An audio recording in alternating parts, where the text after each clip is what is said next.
منا من الاتحاد العالمي، من الكره العالميه او الفيفا. دي حاجه. والحاجه الثانيه المفروض ان الحكام عندنا كل شهر يعلن عن الحكام اللي عندنا الحلوه اللي هم المتميزين، صح ولا لا؟ دي شيء ثاني. تمام. الشيء الثالث الحكام بتوعنا حافظ المستحقات بتاعتهم ولا لا؟ ماشي. هو ده رئيس لجنه الحكام احنا صابرين عليه لحد امتى؟ هو ما بيسيبناش. واخر حاجه بقى عن الناس الخبراء اللي عندنا اللي هم شغالين بره وماسكين اتحادات بره وبيساعدوا بره خبراء. تمام. شكرا يا حاج حسن. هرد عليك بسرعه كده. اي تعديلات بتيجي من الفيفا او بتيجي من المجلس التشريعي للاتحاد الدولي الايفاب، طبعا اول باول المفروض الحكام بيعرفوها، والمعسكرات الجديده في الموسم الجديد بيعرفوها وبيجهزوا عشان التعديلات دي بتطبق في الموسم الجديد، واكيد ده بيحصل وهيحصل الفتره اللي جايه بعد التعديلات الجديده اللي هتطبق 1/7 والموسم الجديد هيتم التدريب عليها.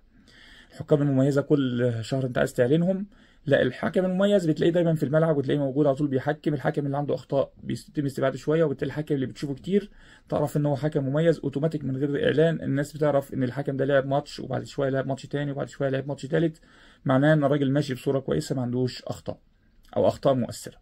المستحقات في مستحقات كتيره ما تمش صرفها الفتره اللي فاتت. يمكن كان جمعني مثلا لقاء مع رئيس الاتحاد المصري لكرة القدم السابق باشمهندس احمد مجاهد، وكان بيتكلم عن مستحقات الحكام وليه هو كان بيصرف والحالي ما بيصرفش. فمن ضمن الكلام ان هو كان من اهم اولوياته كرئيس اتحاد كان حكام فلوس الحكام، فكان كل شهر بيطلع مستحقات الحكام، وكانت دي من اولويات رئيس الاتحاد. يمكن يختلف عن الاتحاد الحالي او رئيس الاتحاد الحالي او الناس اللي ماسكه دلوقتي، الاولوياتها مش هو صرف الحكام او صرف فلوس الحكام، وبالتالي لما يبقى المسؤول من اولوياته صرف الفلوس الحكام ومستحقات الحكام هتصرف اول باول. الفلوس موجوده لان الانديه قبل الموسم ما يبدا بتبقى دافعه الفلوس، لكن مش من اولويات الاتحاد صرف الفلوس. فبنقول ان كان الاتحاد اللي قبل كده، يعني المثل قدامنا الباشمهندس احمد مجاهد اللي قبل كده كان بيصرف فلوس الحكام اول باول، لان كان من اولوياته كرئيس اتحاد صرف فلوس الحكام، لان الحكم او الحكام هو الابن الشرعي للاتحاد المصري لكرة القدم، وبالتالي كان رئيس الاتحاد من اولوياته يصرف. حاليا مش من اولويات الاتحاد الحالي صرف مستحقات الحكام، بنتكلم بمنتهى الصراحه.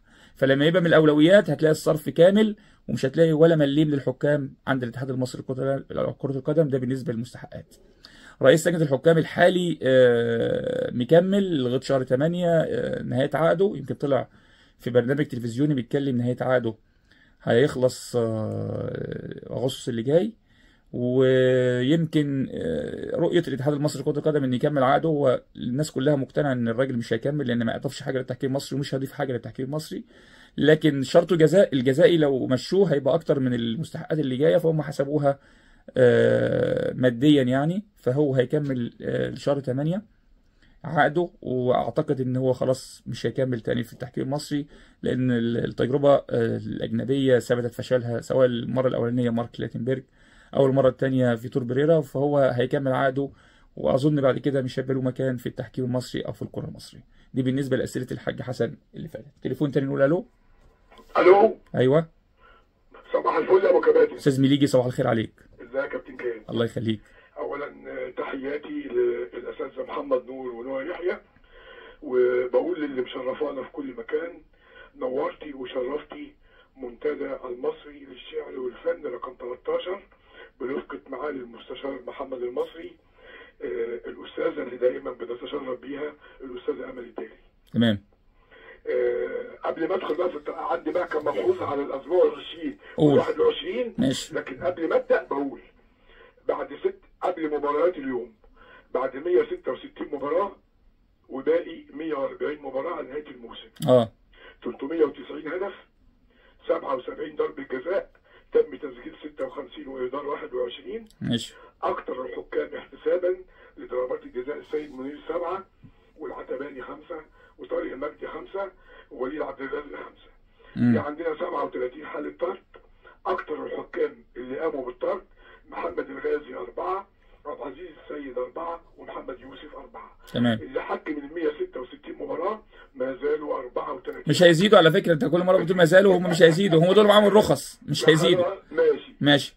12 حكم كل واحد فيهم له 6 و9 كل واحد فيهم لعب 5 و11 حكم كل واحد لعب 4 وحكم واحد 3 وحكم واحد 2. تمام. لكن الطريف في ده كله ان 77 ضربة جزاء وال37 حالة طرد احتسبهم 32 حكم وحكمين 2 فقط لم يحتسب ضربة جزاء او حالة طرد. محمود ناجي اللي لعب 6 ماتشات وعاطف حسين اللي لعب 4 ماتشات. تمام. هندخل بقى في مباراة الزمالك والبنك الاهلي، وانا بقول للكابتن محمود البنا والكابتن محمود الدسوقي اتعودنا على حكام الفار في العالم كله. ايوه. قبل احتساب ضربة جزاء او احتساب هدف بيشيك على بداية الهجمة. هات يا كابتن جهاد بداية الهجمة من نص الملعب في تاكل او زحلقة من لاعب الزمالك على لاعب البنك الاهلي في نص الملعب. ايوه. وسقط على الارض. انا ما اعرفش كمشاهد اللعبه دي فاول ولا غير فاول. لا مش فاول. وانا بعت لحضرتك فيديو لا وحضرتك ما ردتش عليا. لا بص انا قربت لك على اهو. لا مش فاول واستمرار اللعبه كان قرار صحيح. الحاجه الثانيه اتفضل. لعبه الكابتن رامي ربيع لاعب الاهلي مع نادي الفرج لما اندفع ولعب الكوره وكمل في نادر. البعض من حكامنا بيحيرونا. واحد يقول لك طب هو لما اندفع هيروح فين؟ ما هو لازم يصطدم بجسم اللاعب. واحد تاني يقول لك لا هو يعني عشان لعب الكوره يقوم يصطدم بجسم اللاعب. يعني انا بصراحه احترت مع بعض المحللين. دي حاجه بس بالراحه. بس الحته اللي فاتت دي مين اللي قال كده؟ ما حدش قال. كل الناس اجمعت ان ركله الجزاء صحيحه وما فيش مشكله في الجزاء. لا انا ما بدورش على دي. انا بدور على ان اللاعب اللي يلمس الكره الاول ويكمل في جسم اللاعب الثاني. البعض بيقول لك لا تتحسب فاول والبعض بيقول لك لا ما تتحسبش. لا بص يا اسماعيل عشان بس دي مبادئ عامه. اللي يلعب الكوره مش مخطئ. اللي يدخل بعد كده دخول زي مثلا نادر الفرج مع مصطفى شوبير كده هو اللي مخطئ وتهور واضح وانذار مستحق وكان قرار صحيح. مفيش فيها تاويل يعني. اختلف مع حضرتك بقى في نقطه ثانيه. قول اختلف. لما حضرتك قلت احمد الغندور ادى مباراه ممتازه. يعني والله العظيم 3 يا كابتن جهاد لو الخطا اللي ارتكبه بعد الدفع في الصدر والكتف وما يطلعش الكارت الاحمر مباشره لا ده ما يبقاش قد مباراه ممتازه. يا استاذ مليجي هكمل مع حضرتك. انا هرد عليك اول باول اهو. طب ماشي اتفضل. يعني هو الراجل عمل ماتش كويس. احنا لومناه في ان هو اول ما الراجل حط ايده على صدره دي كارت احمر مباشر ما فيش فيها فصل. فهو عمل ماتش كويس لكن عنده الخطا ده بعد كده لو حصل له بعد كده صدقني هتلاقي الكارت الاحمر طالع مباشر هو او غيره يعني. اتفضل. اخر حاجه. اتفضل. اخر 3 نقاط. في الاسبوع ال20 الكابتن وليد عبد الرازق كان حكم رابع لفيوتشر والجيش. الاسبوع 20 ده كان امتى؟ كان يوم الخميس 2/5. ماشي. امبارح 3/5 اتعين حكم ساحه لاتحاد البلديه. في الاسبوع ال20 محمود الدسوقي يوم الخميس 2/5 كان حكم فار مساعد للزمالك والبنك. وامبارح كان حكم فار للاتحاد والبلديه. يومين ورا بعض. الاسبوع ال20 برضه محمد سلامه ميدو كان حكم فار للبلديه وزد. وفي ال21 كان حكم ساحه لزد ايضا مع المقاولين. يا جماعه احنا مش هو اللي بيعين الحكام والمساعدين وحكام الفار ما بيبصش للاسابيع اللي هي قبلها. في ايه يا كابتن جهاد؟ تمام. يعني محدش يلوم على بريرا ارجوك. محمد فاروق واللي معاه بريرا ما بيعينش وما يعرفش. طيب انا بتكلم صح. محمد فاروق واللي معاه يلاموا على اللي بيحصل في التخبط في تعيين الحكام. وشكرا لحضرتك. شكرا يا استاذ مليجي. هو الاستاذ مليجي بيتكلم على نقطه التعيينات. يعني هو تعدم التكرار كلام مظبوط بسرعه بالذات لما كنا بنلعب في الاسبوع ال20 ويجي يلعب في 21 ده طبعا اتكررت كام مره واتكلمنا عليها وهو محق بنسبه كبيره. لكن في الاخر نقط بننصح بيها وبنتكلم عليها لكن الحكام بتسمعنا. ولو في اي سلبيات نتمنى نصلحها الفتره اللي جايه. التليفون تاني نقول الو معانا. الو. قطع التليفون معايا. طب فاصل صغير ونرجع نكمل مع بعض. رجعنا لكم تاني والتحكيم مع جريشه ومعاكم جهاد جريشه. في تليفون تاني معانا نقول الو. الو. ايوه. السلام عليكم. وعليكم السلام. ازيك يا كابتن جهاد؟ الله يبارك فيك. رمضان محمود معاك. استاذ رمضان اتفضل يا فندم. طبعا في كان المباراه اللي انتوا اتكلمت على الهدف بتاع ضربه الجزاء بتاع المقاولين العرب وسموحه. تمام. المداخله الكوره للشاطئ ركله الجزاء قبل ما تشاط خالص، مش هنتكلم بقى عن مين اللي دخل منطقه الجزاء وكله خش او مين اللي لمس الكوره حتى في الجول. ماشي اتفضل. ارجع لحارس المرمى الاول قبل ما الكوره تتسدد على حارس المرمى، لهاني سليمان اتحرك من على الخطوط قبل ما الكوره تخرج من رجل لاعب المقاولين. ماشي. دي النقطه اللي هي اتحرك. هو التحرك على فكره مش خطأ. انت عارف بس هو القانون بيقول ايه؟ يبقى في جزء من احدى قدميه على خط المرمى. فكان موجود ساعة التنفيذ بالظبط، انا هورد عليك اول باول اهو، ساعة التنفيذ بالظبط كان كعبه اليمين موجود على خط المرمى، وبالتالي هو مش مخالف. فدي النقطة اللي بتتكلم فيها، اتفضل. النقطة الثانية كان في ركلة جزاء امبارح بتاع بلدية المحلة والاتحاد السكندري. دي ركلة جزاء الركبة لمسة الركبة، وفي طالما في تلامس في الركبة يا كابتن جهاد دي ركلة جزاء، وفي من تحت اللاعب حدث اللاعب بتاع بلدية المحلة دي ركلة جزاء يا كابتن جهاد، والحكم راح شاف الكرة في الفرق، طالما في تلامس كابتن جهاد يبقى في ركلة جزاء للبلدية امبارح. انت بتشجع البلدية؟ لا ما بشجعش البلدية، احنا بنشوف الاخطاء. تمام ماشي. وقلبوا واقفين يشوفوا فار الحكم، فطبعا في طالما في تلامس يا كابتن جهاد انت بتقول حتى في تحليلك لما يكون في تلامس اي تلامس بتتحسب ركلة جزاء على طول. ماشي. ايه تاني؟ شكرا يا استاذ رمضان، هرد عليك. الاستاذ رمضان بيتكلم على الهاني سليمان في ماتش المقاولين وسموحه، ما كانش مخالف زي ما قلت لك يا استاذ رمضان، كان كعب رجله اليمين موجود على خط المرمى بين القائمين والعارضه، ده ما دام في جزء من احدى قدميه موجود على خط المرمى لحظه تسديد المنافس ما بقاش مخالف. بنتكلم على ماتش البلديه امبارح وركله جزاء، انا بس بصحح، انت بتقول ان كل اي حاجه بقولها تلامس بتبقى ركله جزاء، لا، في احيانا تلامس، في تكاتف عادل، في منافسه عادله، في حاجات كتيره بتحصل في الكوره، والكوره لعبه احتكاكات يعني، مش شرط كل تلامس يبقى في خطا. لكن مش عارف انهي لقطه اللي بتتكلم عليها بتاع ركله الجزاء اللي بتتكلم عليها دي، لكن مش كل تلامس، انا بصحح بس الكلام انت بتقوله على لساني، مش كل تلامس بيتحسب ركله جزاء، واحيانا بيبقى فيه التحامات طبيعيه جدا في كره القدم ده موجوده، ولكن الخطا لما بيبقى موجود بنتكلم عليه وبنقول خطا موجود، ما عندناش مشكله فيه. شوف تليفون تاني معانا نقول الو. صباح الخير يا استاذ. صباح الخير يا فندم. معاك باشمهندس ايمن رضا. باشمهندس هستاذنك بس نوطي الراديو شويه. بقول حضرتك معاك باشمهندس ايمن رضا. باشمهندس ايمن اتفضل يا فندم. اتفضل يا فندم. والله بص يا كابتن، انا هتكلم النهارده مش على حكايه التحكيم ولا الكلام ده كله، بس انا عايز يعني ده طلب المفروض يوصل لاتحاد الكوره. كل الناس بتسمعك على فكره، قول اللي انت عايزه. احنا ليه لما بنيجي نلعب في افريقيا دايما يلعبونا الساعه 3؟ لحد امتى هنفضل محترمين؟ انت قصدك على صن داونز ولما كان الاهلي بيروحوا يلعبوا في افريقيا؟ مع صن داونز مع صن داونز ومع مازامبي الماتش اللي فات مع الاهلي، وبرضه ماتش الزمالك نفس الكلام. ماشي. انا اهلاوي بس برضه ماشي. بتكلم عموما. بتكلم عموما. احنا لحد امتى الاتحاد بتاعنا المصري يبقى عنده حاجات سلبيه كده، المفروض يتكلم مع الاتحاد الافريقي ومع الفيفا. طيب ليه احنا ما ننظمش الحاجات دي تبقى الساعه مثلا بعد العصر ولا بعد المغرب؟ هرد عليك في دي. ايه تاني؟ دي حاجه. ولحد امتى هنفضل برضه محترمين معاهم؟ تمام. احنا لما بيجوا عندنا بنكرمهم، يلعبوا الساعه 8 والساعه 9 بالليل. يعني هي النقطه بتاع الوقت بس. تمام. ماشي. هرد عليك. الاتحاد ياخد يعني يحط حد للموضوع ده. هرد عليك يا باشمهندس ايمن، شكرا جزيلا. باشمهندس ايمن، انت بتتكلم على التوقيت المباريات الافريقيه للفرق المصريه اللي خارج مصر. هو المتبع في الاتحاد الافريقي ان بيدي الفريق صاحب الارض الحريه في تحديد الميعاد، وطبعا في حاجات تسويقيه بتحصل بقى، بينسقوا المباريات مع بعض، وبالتالي بيحصل ان في فريق مثلا زي ما انت بتتكلم على صن داونز مثلا لما الاهلي راح له، او دريمز لما الزمالك راح له الساعه 3 العصر دي، انت بتتكلم انها مش مقبوله. هو الفريق له حق في اختيار الوقت اللي يناسبه او يناسب ببلده، والاتحاد الافريقي بيقبل ده. احيانا بيبقى في امور تسويقيه بقى الاتحاد الافريقي بيجبرهم على التوقيت، لكن الاتحاد المصري بالامانه لا، في النقطه دي مش طرف في القصه، عشان برضو ندي كل واحد حقه. والاتحاد المصري في النقطه دي ملوش دور.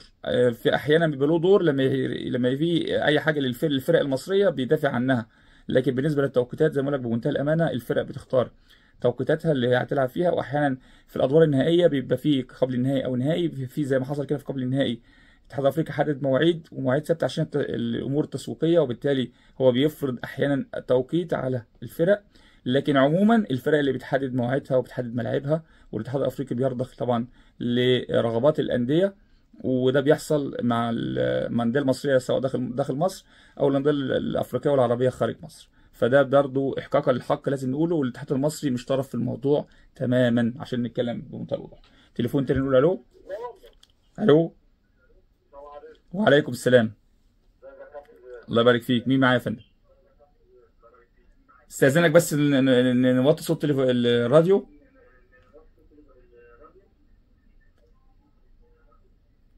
الو. مين معايا يا فندم؟ التليفون قطع معانا. نقول الو. التليفون اللي بعده.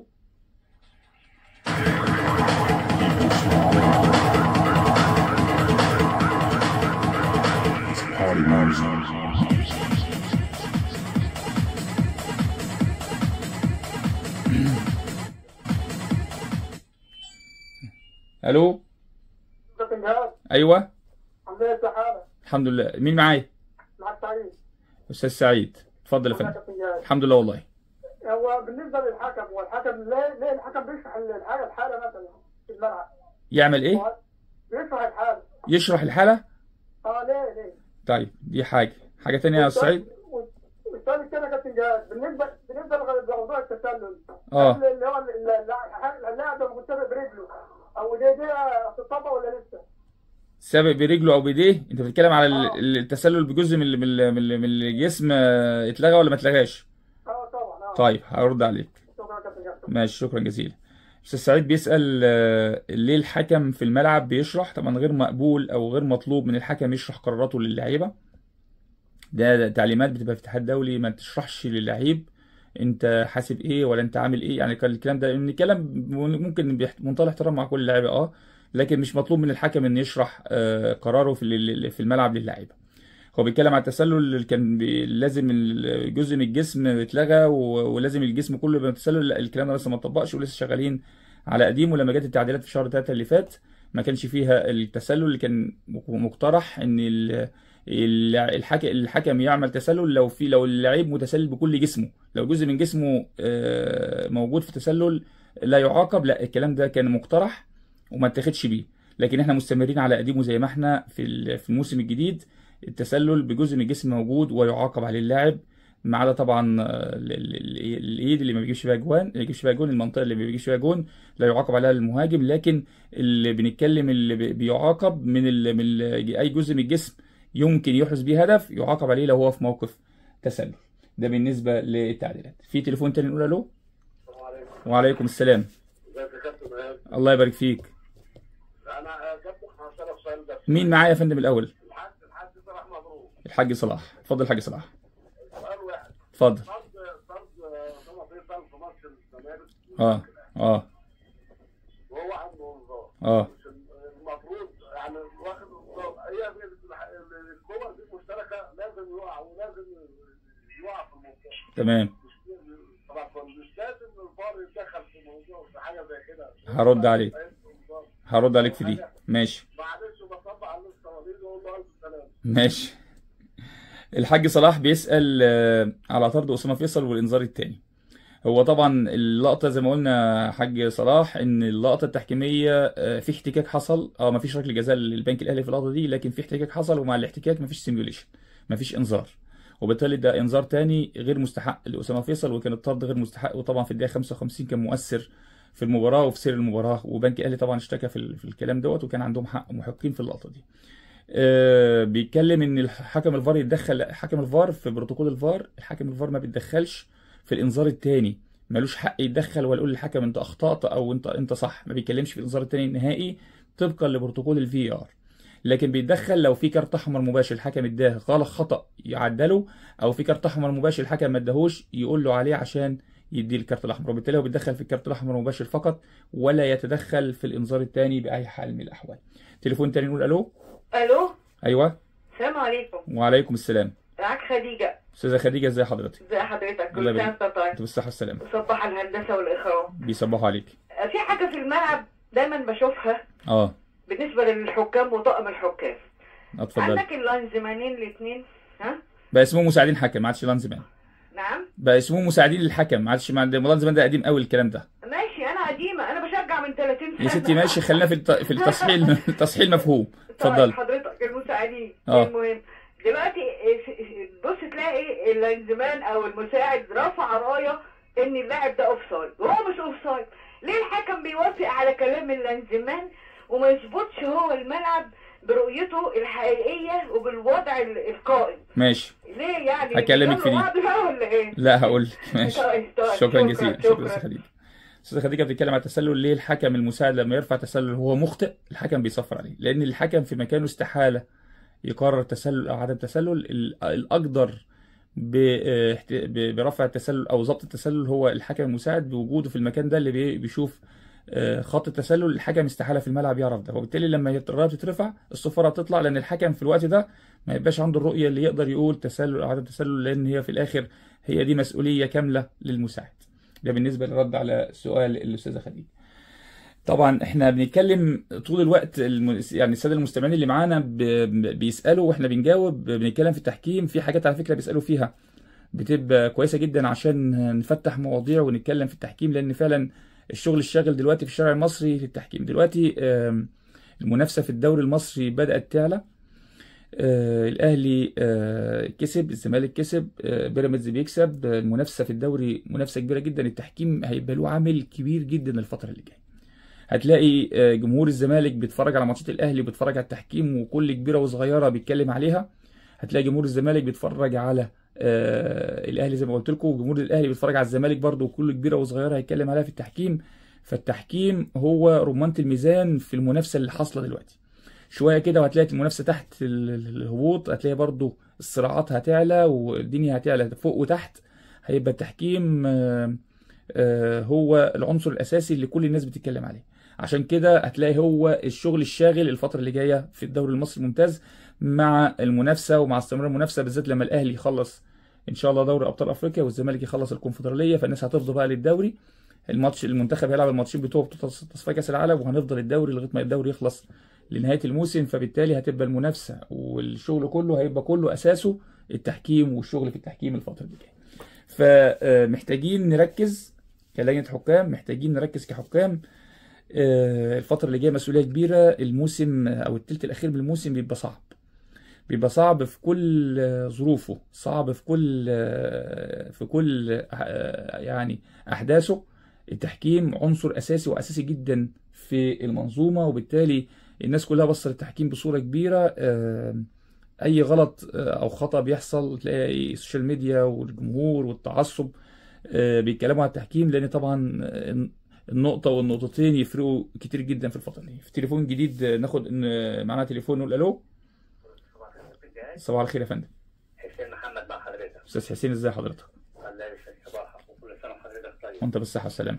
وتكرمت، انا عاوز بس اعرف الحكم المساعد اما يكون في هجمه واحده وهجمه مرتده او اي ماتش بيتلعب وبتبقى اوف سايد، بيفضل ينتظر لحد نهايه الهجمه. قد يكون ممكن الاثنين المهاجم والمدافع يدعموا ببعض التحام شديد وفي الاخر يرفع الرايه. فدي حضرتك اول رايه يرفع منعا للاصابه او منعا للالتحام الشديد او كذا، فدي تفسر منها. ماشي، هرد عليك في دي. شكرا يا استاذ حسين. الاستاذ حسين بيتكلم ليه الحكم المساعد ما بيبقى فيه تسلل بيأخر الرايه وبيستمر اللعب، وممكن يحصل احتكاكات مع الاثنين لعيبه مهاجم ومدافع وتحصل مشاكل. ليه ما بيرفعش الرايه مره واحده؟ بص يا استاذ حسين، احنا بنستخدم عندنا تقنيه الفي ار، وبالتالي تعليمات البروتوكول الفي ار للحكام المساعدين اعمل ديلي للرايه لو في تسلل قريب او تسلل على مسافه صغيره. لو المسافه صغيره بنأخر الرايه. طب انت بتتكلم لو المسافه كبيره بقى هيرفع الرايه زي ما انت بتقول. لو المسافه واسعه والمسافه كبيره في حاله التسلل وبالتالي هيرفع الرايه، مش محتاج ينتظر كل ده. لكن لما يبقى تسلل دقيق، مسافه صغيره سنتيمترات مليمترات، الكلام ده ببروتوكول الفي ار بيقول له اخر رايتك، اعمل ديلي للرايه، استمر اللعب، تكمل الهجمه. وفي الاخر انت بتقول للحكم اول ما بتاخر الرايه، عشان الناس تبقى فاهمه، ديلي ديلي ديلي معناها 3 ديلي دي للحكم في السماعات، معناها ان في تسلل هنا وانا عملت ديلي للرايه. بيكمل اللعبه وبعدين بيرجع للتسلل اللي كان احتسبه لما الهجمه تخلص، سواء تم احراز هدف او لم يتم احراز هدف بيرجع للتسلل ونبدا المراجعه. لكن لو حصل ورفع الرايه بدري هيقتل الهجمه، يمكن الرايه دي تبقى مش مظبوطه او التسلل غير مظبوط، ممكن يمنع هدف او يمنع تسجيل هدف. بعد كده ما فيش مراجعه لما الرايات رفعت والصفاره طلعت، مش هيبقى في مراجعه من حكام الفي ار، وبالتالي دي تعليمات وتنفذ من الحكام المساعدين. لو عملوا غير كده احنا بنقول ان هم غلطانين، لكن هم التنفيذ في الملعب لازم يعمل ديلي الرايه عشان تستمر اللعبه، وبعد ما تستمر اللعبه نرجع بقى نراجع ونشوف هل في تسلل ولا مفيش تسلل. لو تم احراز الهدف نراجع الهدف والبناء الهدف لنهايه الهدف، وبالتالي ده بروتوكول الفي ار ولازم الحكام المساعدين يحترموه. في تليفون تاني نقول الو. الو السلام عليكم كابتن جلال. وعليكم السلام. معاك سعد عمران. استاذ سعد اتفضل يا فندم. انا عايز اعرف راي حضرتك في تعاقد الاهلي مع شركه كوكاكولا ومن قبلها وشيف.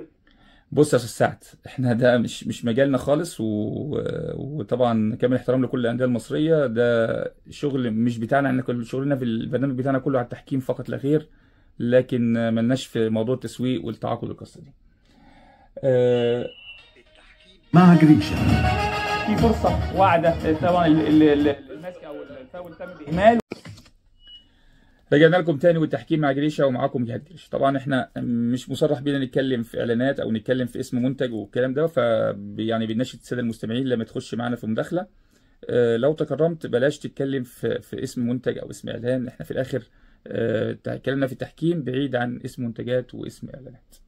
تليفون تاني معانا لا التليفون قطع اللي كان معانا. طب هو بنتكلم زي ما كان كلامنا عن الحكام الفي ار والديلي بتاع المساعد، هكلمكم برضو عن الحكم انه لازم برضو يأخر صفارة على قد ما يقدر. لو في خطأ حصل قريب من منطقة الجزاء بيأخر صفارة على قد ما يقدر، عشان لو استمر اللعب وتم احراز هدف بيتم المراجعة بعد كده من حكم الفي ار. الصفارة احيانا بتقتل هجمة، بتقتل فرصة لتسجيل هدف للفريق، واحيانا ما بيبقاش في خطأ والحكم يصفر، وبالتالي حكم الفي ار ساعتها بيبقى متكتف مش هيعرف يراجع بعد الصفاره ما تطلع. وبالتالي برضو تعليمات الحكم زي ما هي تعليمات المساعد، لازم نأخر على قد ما نقدر الصفاره عشان ما نقتلش هجمه او نقتل حاجه واحده بالنسبه لهنا وبالنسبه لهنا. ده بالنسبه للكلام بتاع الساده المستمعين اللي كانوا معانا. تليفون اخير نقول الو. السلام عليكم. وعليكم السلام. معاك محمد عامر من البدر. استاذ محمد عامر. ماشي اتفضل يا فندم. احتكاك لعيب الاسماعيلي مع الحكم ما تستاهلش كارت احمر حضرتك. هرد عليك.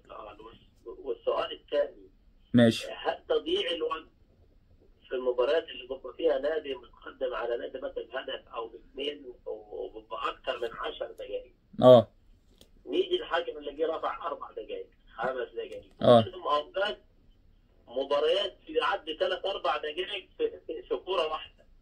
تمام، بتتكلم على الوقت بدل الضايع.